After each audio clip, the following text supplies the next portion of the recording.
going to cry out to the nation because I need all the help that I can get in finding my daughter. It's hard being a single father, and it's hard for me to even tell him what's going on with her. And then his birthday coming up April 18th, and it's going to be the second one she went around. Say, Mommy, we miss you. Mommy, we miss you. And we want you to come home. And we want you to come home. And we want God to bring you home. And God to bring you home. It was 7:40 a.m. on a Mother's Day weekend in Detroit. A nurse walks out of the hospital where she just spent the entire night caring for strangers. She is on the phone with a friend. She is tired. She is close to her car. She thinks she is going home. She does not know that someone has been in that parking lot since 6:45 that morning, watching, waiting, hidden between two parked vehicles, wearing a blonde wig, an orange hat, a surgical mask, and a backpack. She reaches her car. He moves. Her friend, still on the phone, hears her scream. And then there is nothing, just silence. She never made it home that morning.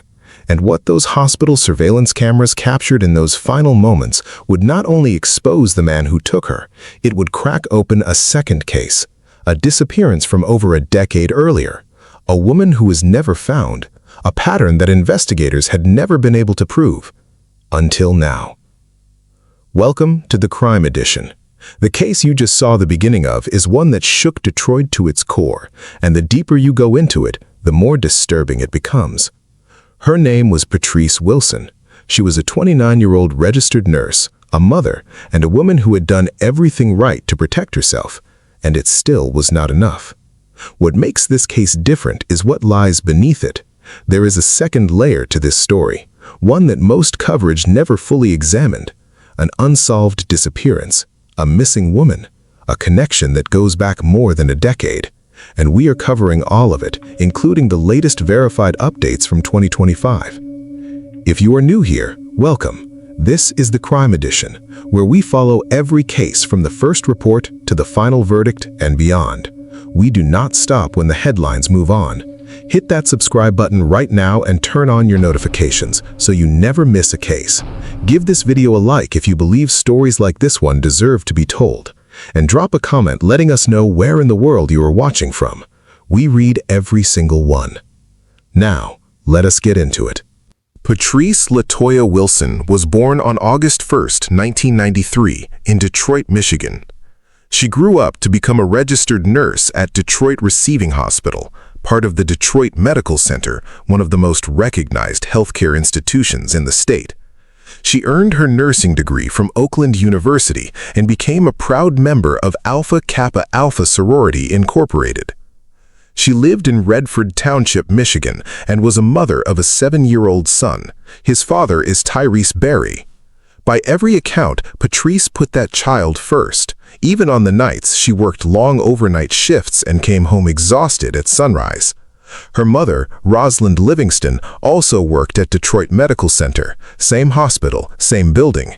They were not just mother and daughter, they were colleagues who saw each other nearly every day. In December 2019, Patrice and her best friend, Deandra Brown, co-founded a platform called Nursing from the D, built to celebrate Detroit nurses, connect them professionally, and highlight the joy they found in their work. It was a passion project that said everything about who Patrice was. She was not just doing a job, she was building something, a career, a community, a future for herself and her son. When she was killed, her coworkers immediately set up a GoFundMe campaign. It raised over $20,000 within days. That number alone tells you how deeply she was loved. Sometime around 2020, Patrice entered a relationship with a man named Jamere Miller. He was 36 years old and lived in Inkster, Michigan. And from the outside, the relationship had normal moments, outings, dates, shared memories. But beneath the surface, Miller carried a history that should have raised every alarm available. His criminal record stretched back years: weapons charges, controlled substance charges, assault, driving under the influence, eluding police, and documented domestic violence across multiple relationships. Then, on February 23, 2023, Michigan State Police executed a search at his apartment in connection with a Taylor, Michigan incident.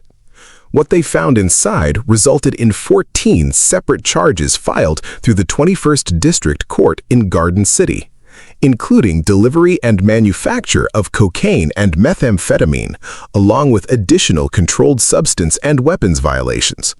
14 charges, active probation, multiple bonds, and he was still out on the street. His social media profile operated under the name Cash King Jr. But here is the detail that investigators would later find significant. Miller was not just connected to Patrice. There were at least 3 women with documented incidents linking back to him. One of them, a woman in Saline, Michigan, reported to local police in June 2019 that her tires had been slashed. Miller was listed as the suspect at the time. He was her boyfriend. No charges were ever filed because there were no witnesses. The case was closed. And the third woman was not even the most alarming connection. That would come later. When Patrice ended the relationship, Miller did not accept it. He began showing up uninvited. He sent flowers and gifts to her front door. Patrice did not throw them away. She left every single one sitting untouched on her doorstep, a deliberate, visible message. She wanted nothing from him, and she wanted him to see that. Her mother, Rosalind, later described it. The more Patrice pulled away, the more persistent Miller became. In 2021, Patrice's Ring doorbell camera captured Miller at her front door. He was wearing a mask and gloves. He appeared to be attempting to get inside. Patrice posted that footage publicly. It went viral on TikTok and accumulated 1.4 million likes, a number confirmed by Detroit Police Chief James White at his press conference on May 15, 2023. Most of the people who watched that video treated it as drama. Very few understood what they were actually watching. Because on December 1, 2021, sometime after that incident, Patrice opened her phone and typed a private note to herself. She never showed it to anyone. She never said it out loud. She kept it locked inside her phone where no one could see it. The note read, "I'm in love with a man who murdered the mother of his child." That single sentence would later become one of the most significant pieces of evidence in this entire case, because it meant Patrice knew something she had chosen to keep to herself. And the question of exactly how much she knew, and for how long, is one that has never been fully answered. In the weeks leading up to May 13, 2023, Miller's behavior took another turn. He created a public album on his Facebook profile, operating under the name Cash King Jr., and titled it Me and P, P for Patrice. On April 28, 2023, he uploaded 53 photos and 27 videos, then 35 more photos and 6 more videos later that same day. On May 3, 2023, he added another 39 photos and 15 videos. By the time he was finished, the album contained 175 items in total. Some were photos of them together as a couple, but others were different. Photos of Patrice cooking, Patrice sleeping, Patrice going about ordinary private moments in her everyday life, captured in a way that suggested she had no idea the camera was there. One caption beneath a photo of them together read, "I'd rather try hard than give up. Real man." Patrice had made it completely clear she did not want to be with him. So why was he going back through years of private footage now? Why was he uploading it publicly? Was it an attempt to get her back? A refusal to let go? A statement? The timing of those uploads, in relation to everything that came next, is very difficult to set aside. On May 12, 2023, the day before the crime, Miller posted photos of himself on the same profile with the caption, "Trying to be the helping hand to our community." The next morning, he drove to Detroit Receiving Hospital. At approximately 6:45 in the morning on May 13, 2023, hospital surveillance cameras captured a figure entering the employee parking lot at Detroit Receiving Hospital. The figure was dressed in all black, orange hat, surgical mask, long blonde wig, backpack, moving slowly and deliberately through the lot. This was Jamere Miller in disguise, confirmed by Assistant Prosecutor Elizabeth Dornick at the July 27, 2023 preliminary hearing. He did not walk to a car. He did not go toward the entrance. He moved through the lot and positioned himself between two parked vehicles, and he waited for over an hour, watching the hospital doors. At approximately 7:40 in the morning, Patrice finished her overnight shift and walked out toward her black 2020 Lincoln Nautilus SUV. She was on the phone with a friend. As she reached her vehicle, Miller moved out from between the parked cars. He entered the back passenger side of the vehicle. From that position, he fired a handgun multiple times. The Wayne County Prosecutor's Office confirmed he fired from the back passenger seat. The medical examiner later confirmed that Patrice sustained multiple gunshot wounds to the back. Miller then moved to the driver's seat and drove away in her car. Her friend, still on the phone, heard Patrice scream, then the line went dead. The abduction was first reported to Wayne State University Police, who immediately contacted the Detroit Police Department. Rosalind Livingston, who worked in the same building as her daughter, had not yet been told what happened. She was already speaking to media that afternoon, holding a photo of Patrice, pleading publicly for her daughter's safe return. Police tracked the vehicle to Miller's mother's home in Inkster. From there, surveillance footage at a car wash in Garden City captured Miller removing his disguise, no longer wearing the wig, the hat, or the mask. He was cleaning the vehicle. At 2:19 in the afternoon on Sunday, May 14th, Detroit police located the vehicle at Pavilion Court Apartment Homes in Novi, Patrice's own apartment complex, approximately 30 miles from the hospital. She was found in the rear of the vehicle. She had been fatally shot. Investigators also recovered a coat at Miller's Inkster residence containing both his and Patrice's DNA, confirmed by Prosecutor Dornick at the preliminary hearing, as key forensic evidence in the case. Detroit Police Department activated immediately and broadly.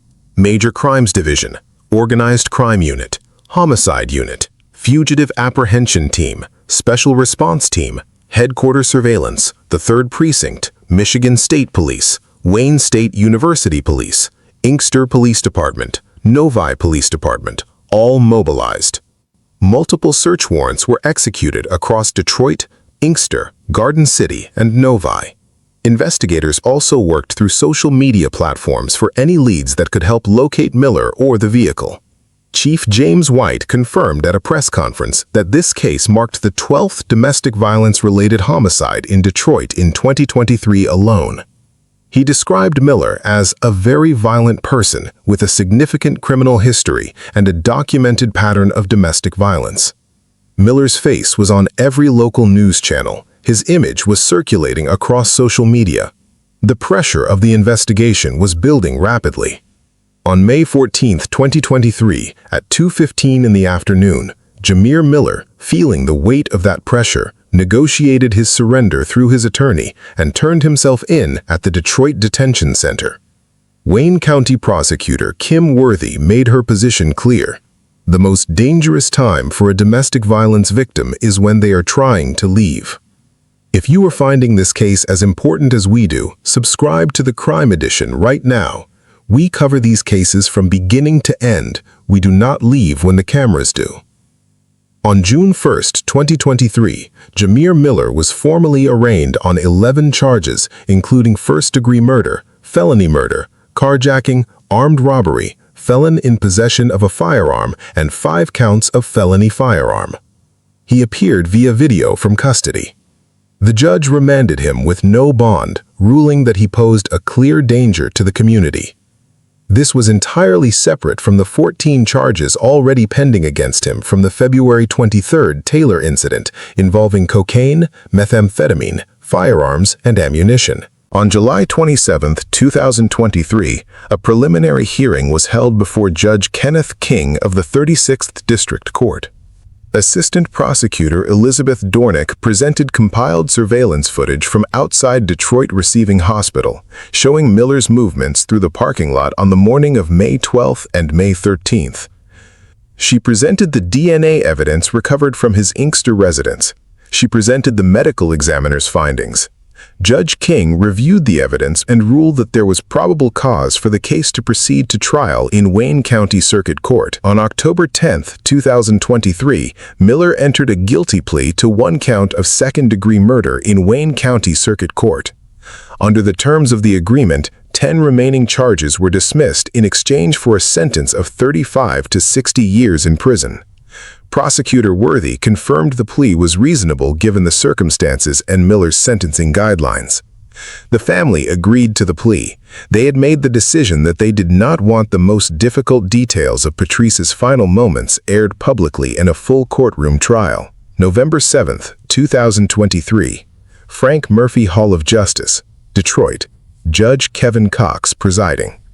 Before the sentence was handed down, Patrice's family was given the opportunity to address the man who took her from them, and they did not hold back. Rosalind Livingston's statement was read aloud by her attorney. She told the court about the private note she had found on her daughter's phone, dated December 1, 2021. The note that read, "I'm in love with the man who murdered the mother of his child." She asked Judge Cox to show no mercy. Khalees Thomas, Patrice's best friend and cousin, described what the loss had done to her family. The sleepless nights, the nightmares that had not stopped, the memories that now existed only in photographs and videos. She told Miller directly, "You took Patrice away from her child, her family, and her friends. You hurt us in a way that is indescribable." Jeffrey Moore, Patrice's uncle, spoke about a woman who dedicated her life to others, and about a young boy now growing up without the mother who made him her entire world. Chanel Anthony stood and read a statement written by her son Brandon, Patrice's cousin, who described watching Patrice grow from a child into a brilliant, driven woman, and his absolute disbelief that she was gone. Tyrese Berry, the father of Patrice's son, addressed Miller directly. His words were sharp and personal.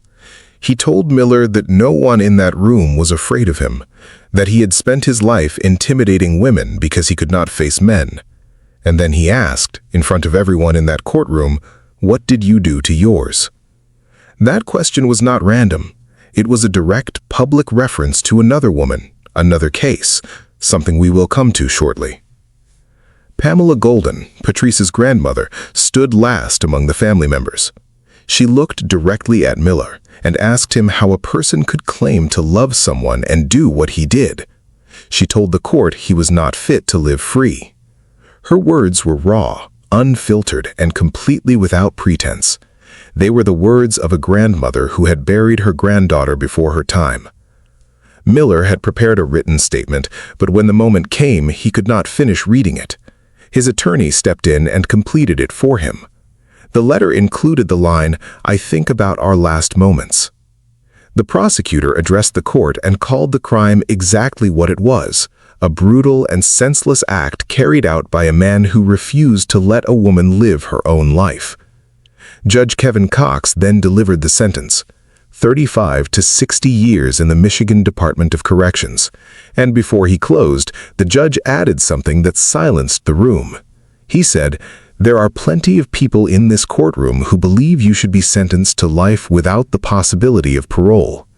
Given your age and this sentence, there is a good chance that will, in fact, be the case." Jamere Miller will be 71 years old before he is eligible for parole. When Miller's name went public in May 2023, one family in the Detroit area felt something shift that they had not felt in 12 years, hope and dread at the same time.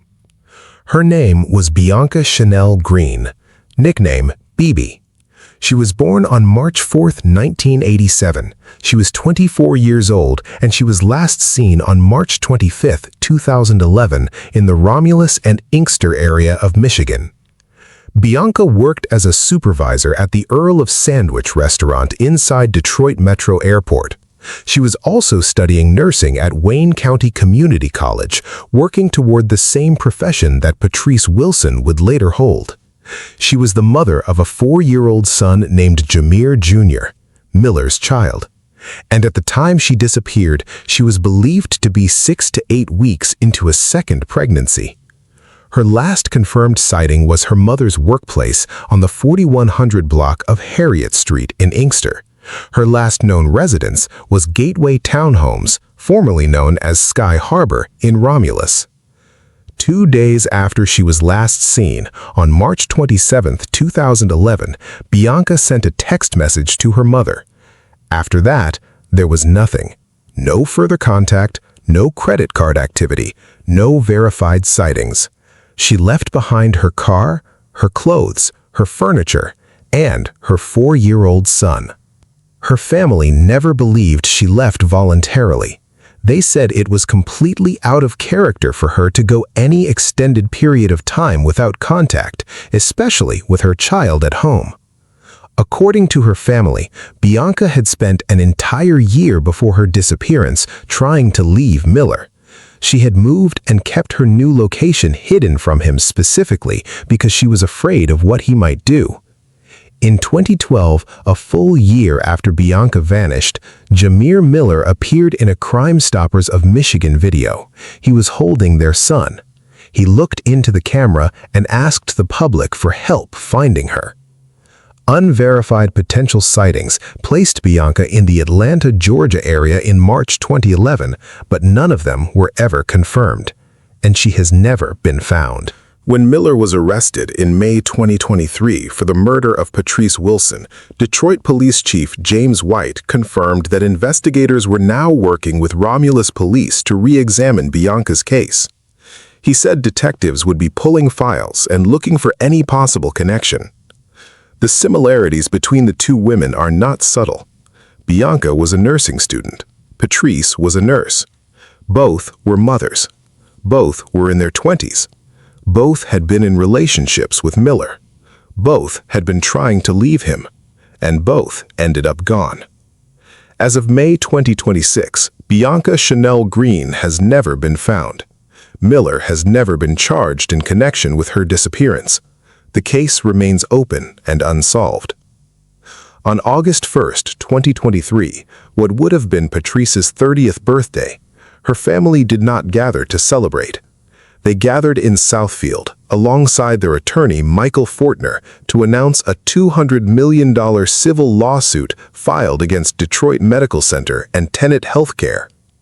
The lawsuit alleged that hospital surveillance cameras had captured Miller moving through that parking lot for over an hour before Patrice ever walked out of that building, and that no security personnel intervened at any point.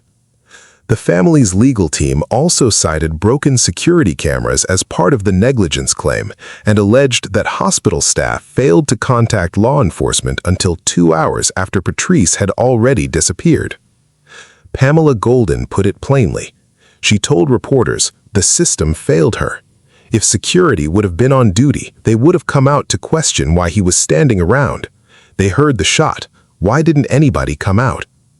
Patrice's sister, Destiny Livingston, also spoke at the press conference. Attorney Fortner argued that had the hospital's security protocols been followed, had anyone been actively monitoring those cameras, there was a real possibility that what happened that morning could have been prevented. DMC responded with a statement saying its security team had acted swiftly to notify and engage local law enforcement, and that the organization could not comment on pending litigation. As of May 2026, no public settlement or court verdict in this civil case has been confirmed. Patrice Wilson's visitation was held on May 24, 2023. Her funeral took place the following day, May 25th. In the days before, hundreds had gathered at El Bethel Baptist Church in Redford Township for a community vigil organized by the Metro Detroit chapter of Alpha Kappa Alpha sorority. Purple ribbons were handed out to raise awareness about domestic violence. Sorority sisters Imari Williams, Deja Jurgen, Elise Love, Ayanna West, and Tamara Turner each spoke about a woman they described as a role model, a mentor, and a friend whose light had no business going out this soon. In the aftermath, Rosalind Livingston channeled her grief into something lasting. She established the Patrice L. Wilson Nursing Scholarship, awarded every year on Mother's Day weekend. The requirement is straightforward. Recipients must be nursing students who are also mothers. It was designed to reflect exactly who Patrice was. In May 2025, the scholarship was awarded to Sapphire Smith, a nursing student at Dorsey College and the mother of a 15-month-old child. The award was $1,500.